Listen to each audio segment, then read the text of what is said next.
I-update ko lang pala sa inyo mga katrabaders yung isa natin na inahin na naglugon. Hindi ko na itinuloy dahil grabe na yung pakalaglag ng mga balahibo niya. At hindi na rin ito magpapabara ako ng maayos.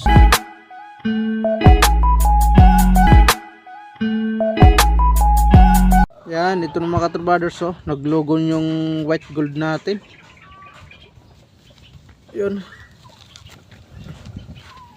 Yan, oh, hininto ko muna yung pagkuhan yan, palahi.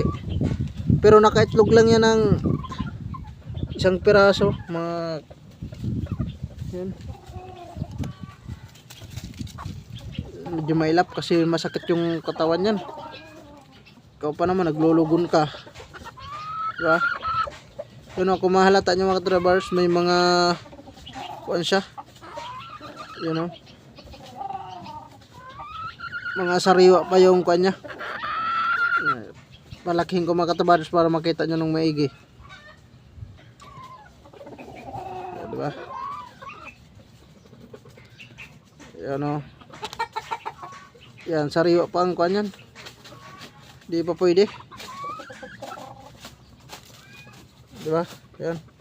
Sariwang sariwa siya. Yan, huwag nyong gawin yan mga katrabaders pag may ganyan kayo na inahin. Huwag nyong papalahian talaga na ganyan na nitsura kasi masakit yan sa babae. At saka hindi yan magpapabarako ng tuloy-tuloy. Kasi mabubunot yung mga balahibo na maliliit. Yan, hindi ko nga yan hinahawakan mga katrabaders, oh. Kasi para hindi siya masaktan. Yan.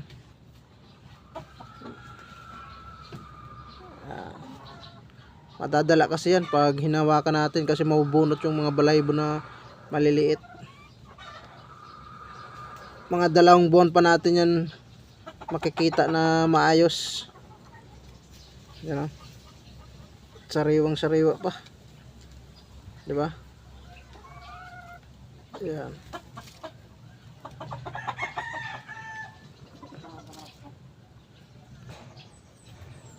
Diba? Sariwang sariwa pa mga katrabaders. Yan. Yun. Hindi pa talaga pwede mga katrabaders gamitin natin.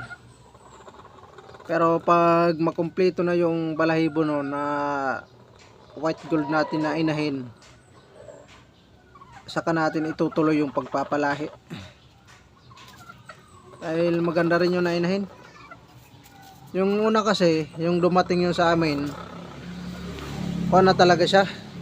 Matitigas na yung mga balahibo at saka medyo putol-putol na. Talagang malapit na talaga siya maglugon. Siguro mga 1 linggo lang sa amin, yung naglaglaga na yung balahibo niya. Mabuti nakaitlog pa siya ng isa. Yun ano pinares ko dun sa white gold. Ang itlog ng white gold, isa. Yun lang ang initlog. Pagmula nang ipinares ko silang 2. Yan. Yan ang tatay. Yung mga katrabaders, palakihin ko para makita nyo.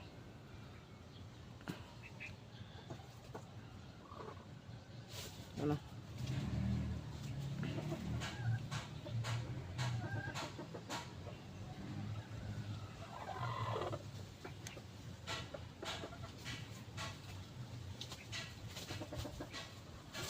Nagbabaga yung mata.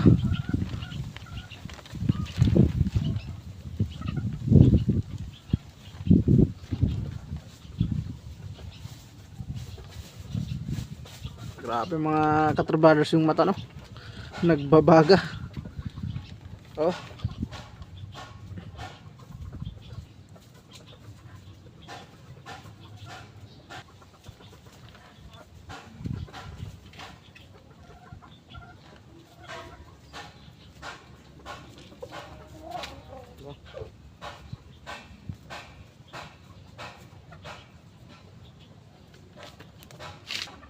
Kaso lang, kailangan mo talaga dyan mga katrabaders, hawakan yung inahin, saka mo siya barakuhin. Dahil pag pinagsama mo yan, yung inahin dyan, doon sa kulungan, babarakuhan niya yan. Kaso lang, pag ayaw ng inahin, yun na, talagang bugbog ang inahin mo dyan. Pero pag hinawakan mo yung inahin, saka mo isusubo sa kanya, yun, binabarakuhan niya yan at saka hindi niya pinapalo. Kaya dapat talaga maganda hawakan mo talaga yung inahin. Kung hindi naman, kasi may tama lang kasi yung laki ng inahin natin eh. Hindi naman siya malaki talaga na inahin. Maganda dyan yung medyo malaki-laki na inahin, ipares natin dito. Kaso lang wala akong inahin na malaki. Yung tama lang yung height ng mga inahin ko dito na ipinapares dito. Dapat kasi may mga may malaki-laki tayong inahin na ipapares dito para hindi siya masyado maliitan pag binabarakuhan. Kasi naliliitan siya siguro kung yung inahin na ipapares natin dito yung tamang-tama lang ang laki. Kaya hinahanapan ko rin to ng inahin na malaki para ipares ko sa kanya. Kahit hindi mo na siya hawakan, ang importante mabarakuhan niya.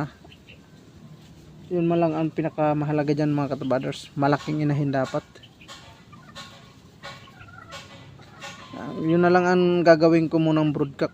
Pag hindi pa to nalaban, yun muna ang gagawin ko. Pero pag nalaban na to, tapos sinirte uli sila ang kasama niya, pati yun ang hanapan ko to ng inahin na malaki para makapalahi tayo ng mga malalaking manok. Kasi to, yung inahin ko kasi tama lang yung laki eh.